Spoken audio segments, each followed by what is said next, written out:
Hey everybody, what's good? My bad. What's going on, everybody? What's good? This brother Devin again, and we are about to listen to at least three parts of the the the religious introduction. Excuse me, I'm sorry. We are about to listen to three parts of the religious instruction of the Negroes, aka how to make a Negro Christian. Okay.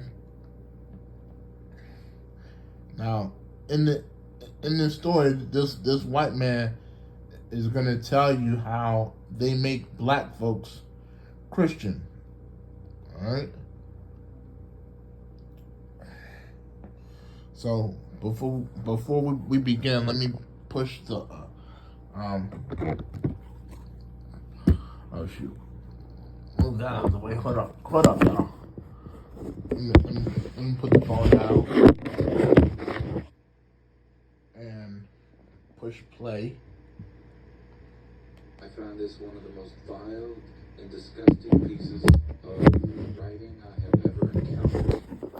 I am reading it for its historical value, and in no wise do I support. This is a sermon, by the way, okay? Also note that usually when I do my readings, I make 2 recordings and use the best portions from each.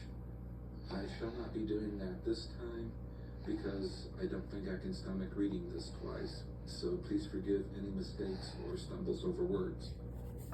And now, the religious instruction of the Negroes, a sermon delivered before associations of planters in Liberty and McIntosh counties, Georgia, by the Reverend Charles Colcock Jones of Savannah, 4th edition, published 1832. This excellent address was twice delivered, as will be seen by Mr. Jones' notice, before associations of Southern planters and committed for publication at their request. A 4th edition is now issued gratuitously for the purpose of extending its circulation and of bringing before the community in an unexceptionable form a safe, practicable, and efficient plan for promoting the religious instruction of their Negroes.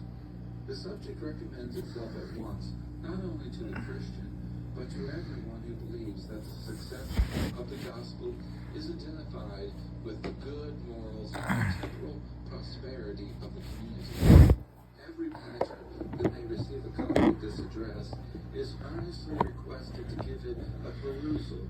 It was written by a Southern gentleman who hopes to spend his life among Southern planters in carrying into execution, as far as may be, the plan proposed. Several counties in Georgia have already adopted it with success. Why may it not be adopted in Virginia, North Carolina, and other states? Everything connected with the subject depends, of course, Now, so they telling you where they're implementing Christianity in the 1830s. Okay.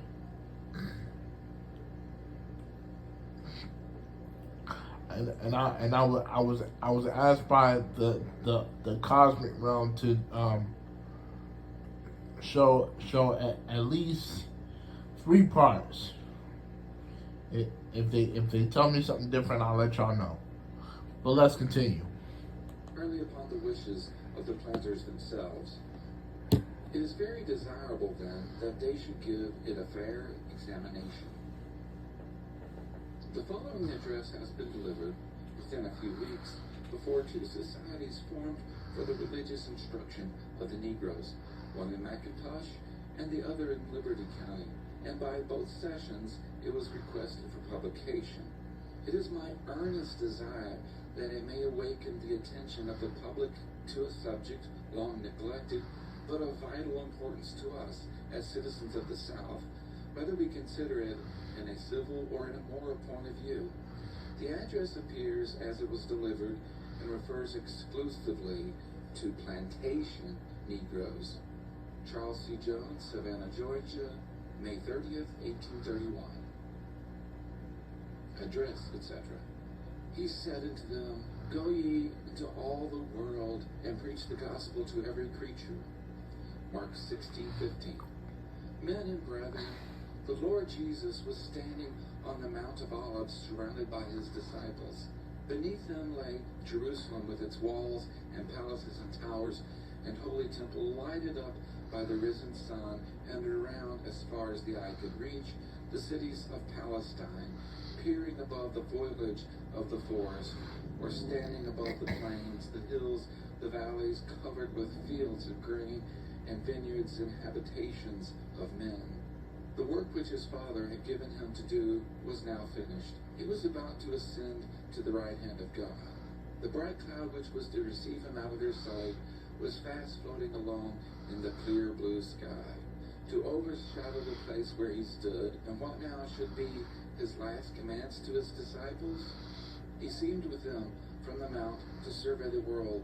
He had taught them that he was the Redeemer of the world. He had taught them that the field in which this truth should be sown was the world.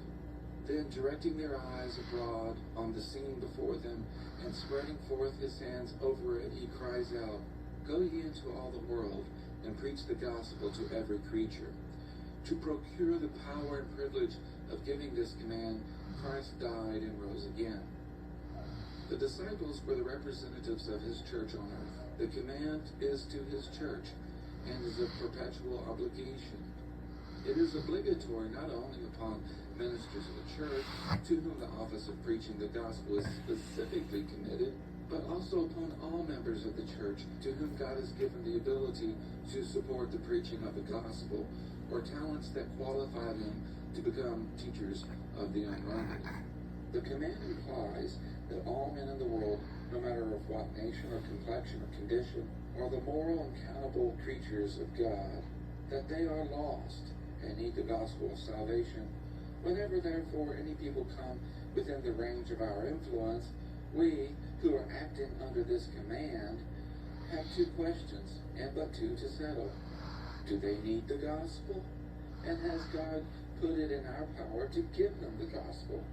The Negroes of our country come fairly within the range of our influence. We believe they are men, creatures of God, and like ourselves are moving onward to the retributions of eternity. And as philanthropists and Christians, we are bound to propose to ourselves and to answer these questions in regard to them. 1. Do they need the gospel? We can return but one answer to this question, and it is an affirmative one. The description which the Apostle Paul and his... So again, y'all, their whole objective as white Christians is not necessarily to make black people believe in Jesus. Okay, this is really about white people making black people like them. They basically want them to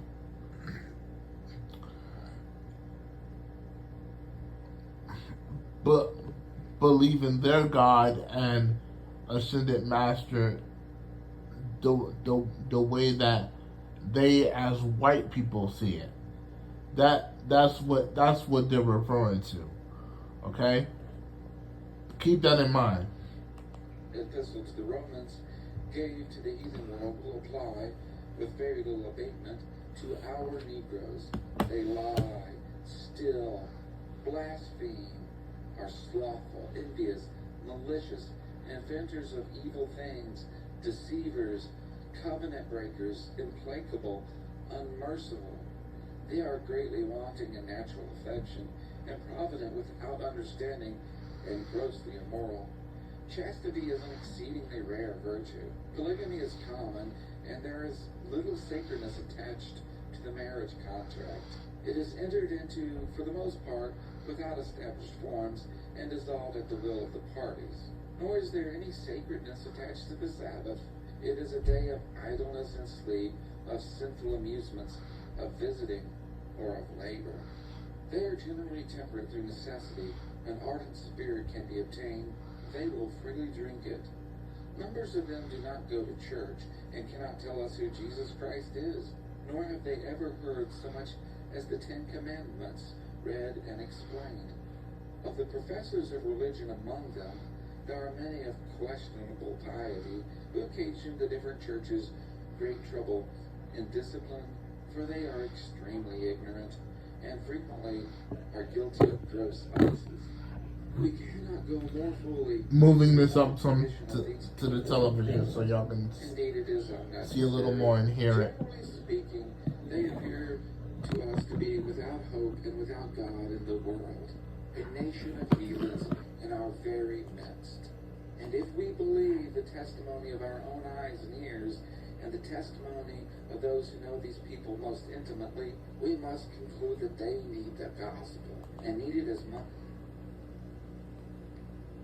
So now I don't necessarily know how to break it down deeper than somebody that does this professionally, like Dr. Ray Hagins. So what I can say from my perspective is basically one of the ways that they converted our African ancestors to Christianity is to tell the slaves that in order for you to believe in this thing, you had to first believe that you were lost. All right, so that's basically what they trying to get them to do, to basically tell them that celestially that they're sinners, and a sinner is really nothing more than the psycho-philosophical definition of the word slave. Okay, that's all it is. All right.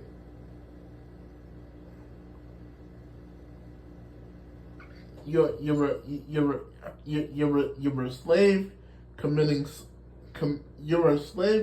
slavery unto yourself and your own people. That's basically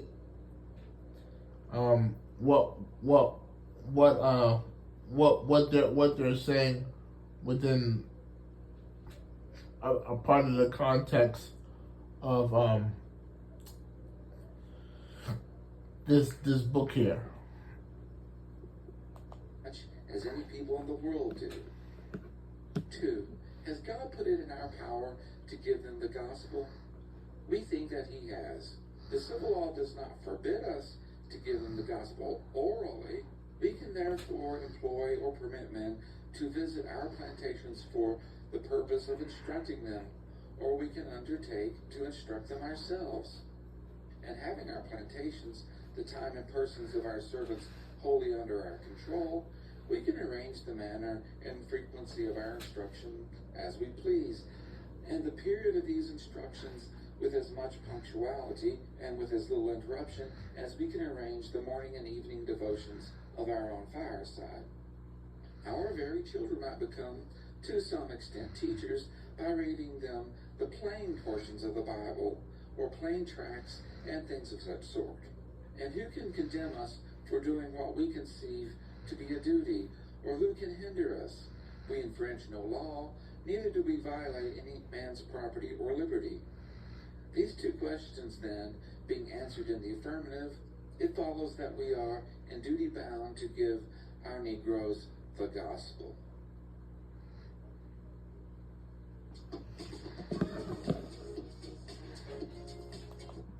So, well, what he's basically trying to proselytize is that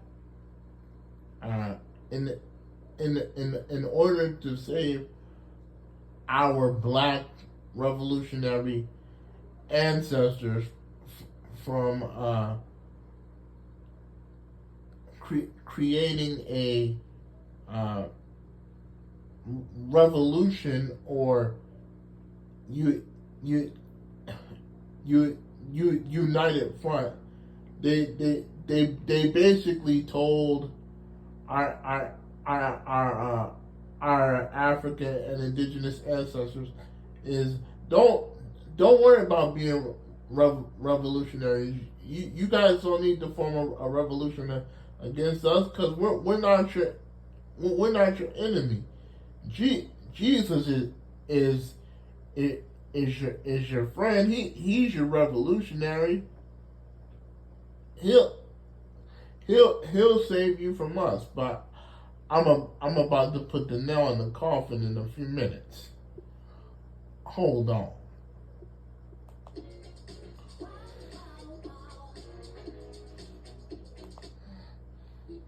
Were we to see a sheep fallen in a ditch, we would lift it out. Okay. Were our ox famishing in the stall, my intuition led me to go to part 2, so let's go to part 2.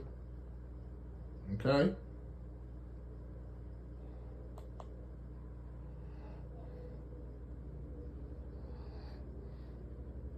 This is part 2 of the religious instruction of the Negroes, written in 1832. For those of you who have not yet heard part 1, let me reemphasize that I find this one of the most vile and disgusting things that I have ever encountered, and am reading it for its historical value only.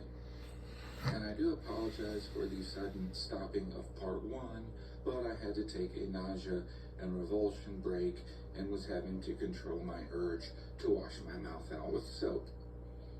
So, continuing where we left off. If it be allowed that Negroes are men, then these things are true in regard to them, and thus by the word of God does it appear that they are capable of understanding the gospel. And this is further evident from fact. Are there not colored communicants in our churches who understand? This white pastor is trying to proselytize, which means to convince. He tried to proselytize our ancestors and indoctrinate. Indoctrinate means to put a set of beliefs into a person's mind. All right. That's what it means to indoctrinate.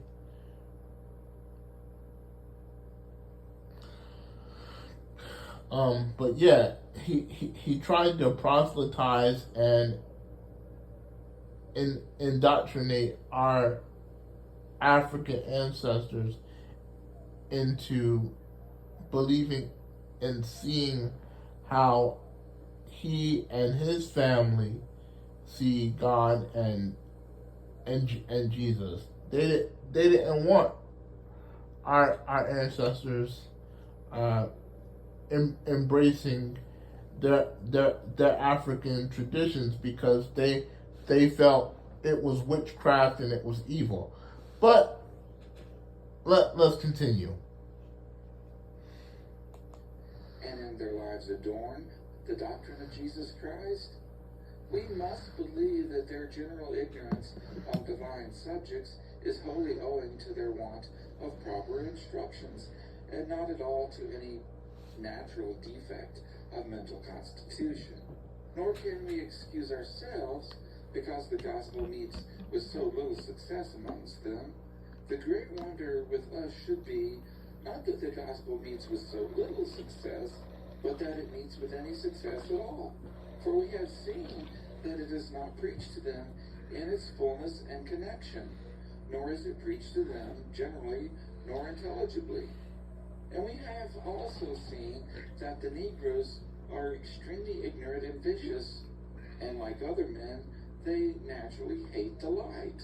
It should therefore be far from a matter of discouragement to us that the gospel, as they have heretofore been accustomed to receive it, has met with so little success. On the contrary, it should be a matter of encouragement, for if it has met with any success at all, under a feeble and inadequate dispensation of it, what success may we not hope for under a more energetic and adequate dispensation? Excuse me, y'all, I was thirsty, I'm The sorry. world and the glory of it are outweighed in value by the soul. If therefore only one soul is saved from amongst them, the gospel meets with great success.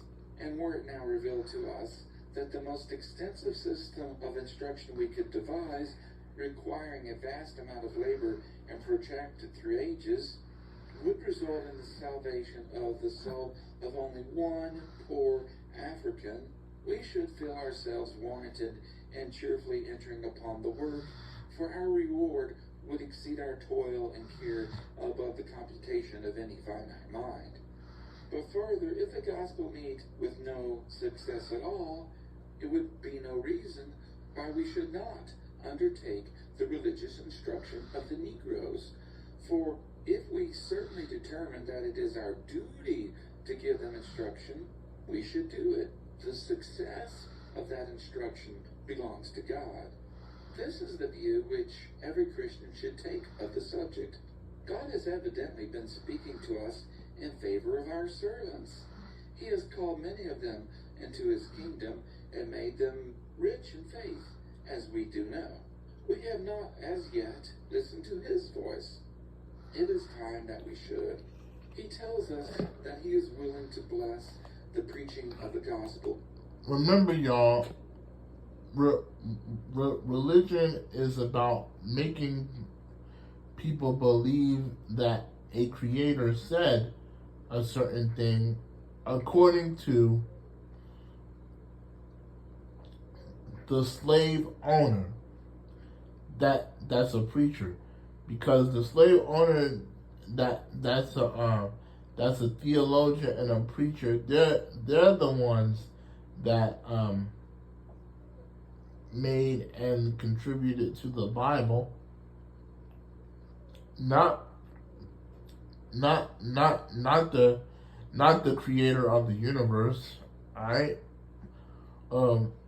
Multiverse rather. But yeah. Even the Bible itself says that it's all allegory. Okay? Allegory by definition means that it's fictional. It's made up, y'all. Okay?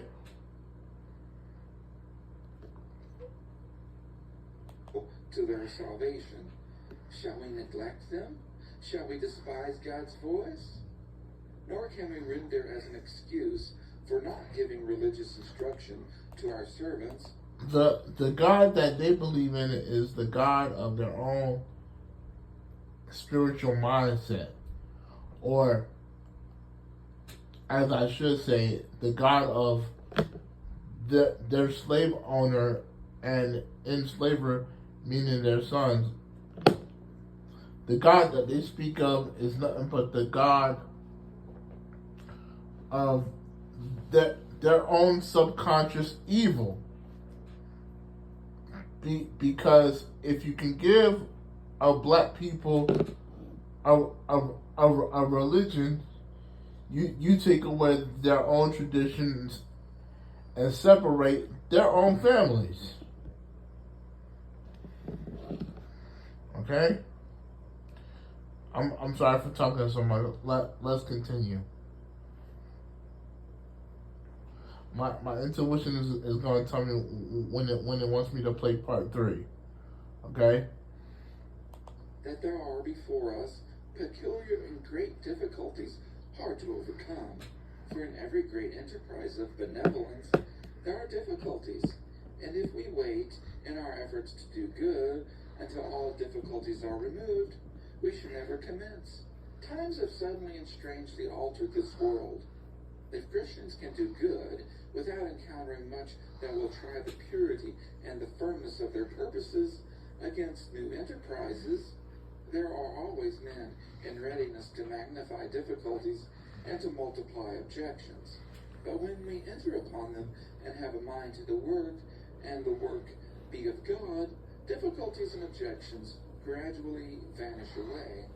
One thing is certain: whatever difficulties now exist with regard to the religious instruction of our servants will continue to exist, for there are no causes now in operation adequate to their removal, nor is there the slightest possibility that there will be any.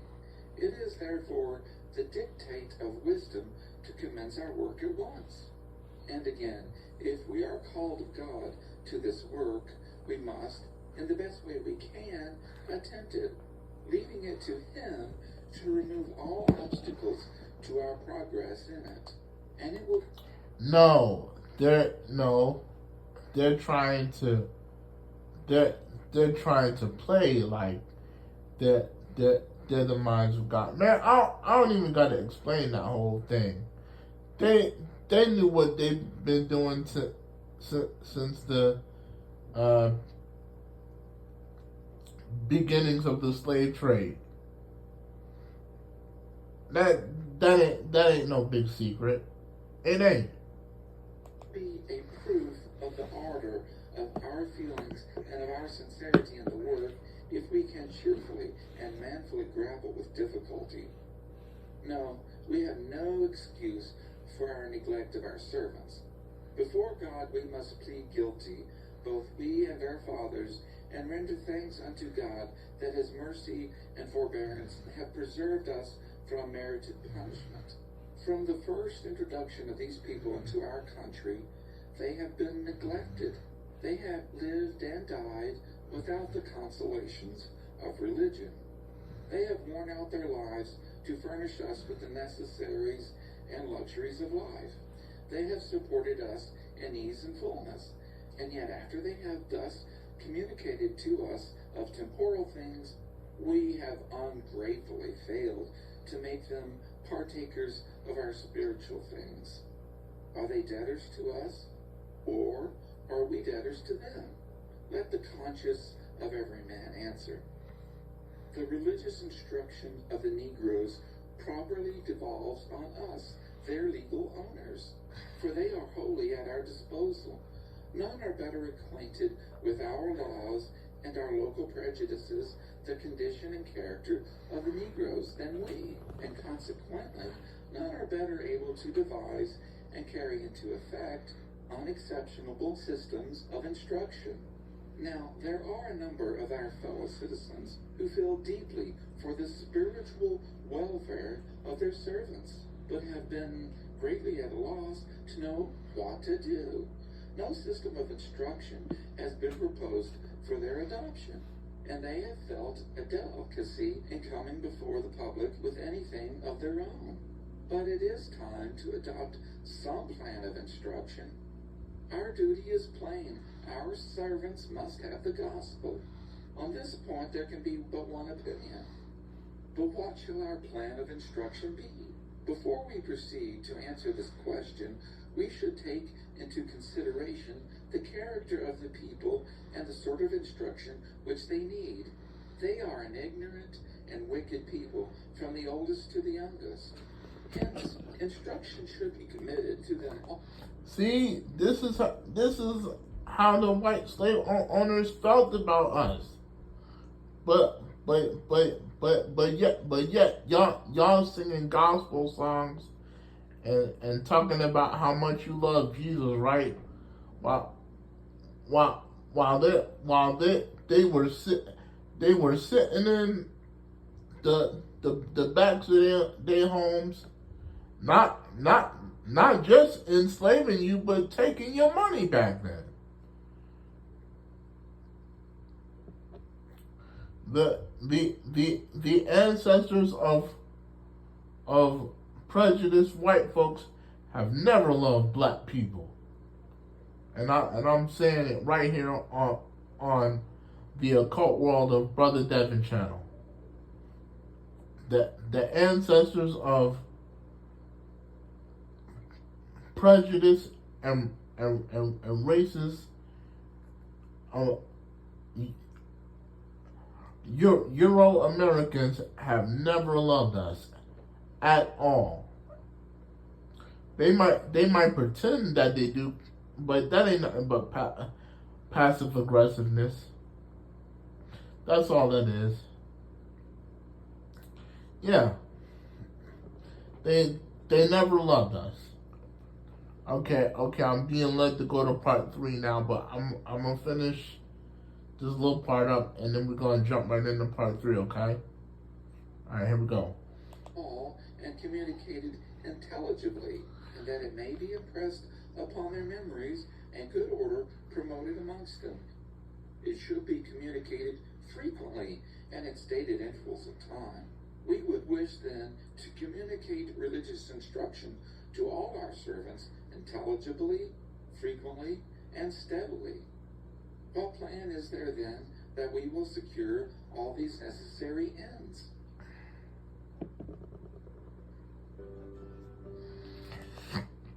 All right. I'm gonna stop the video right. I'm gonna stop the video now. We're gonna jump into part 3, and then we're gonna go into the next part of the lecture. I'm sorry about all this tonight, family. I unfortunately don't have enough room on my phone to do it into whole parts. I can only do it into sections. Okay, I'm sorry about that, but I promise you that after this lecture is over, I will put one of Ray Hagen's lectures in the description box, as well as my Cash App. All right. I want to thank everybody for watching in advance, and I'll see y'all in the next lecture. All right. Peace. Let's get into part 3.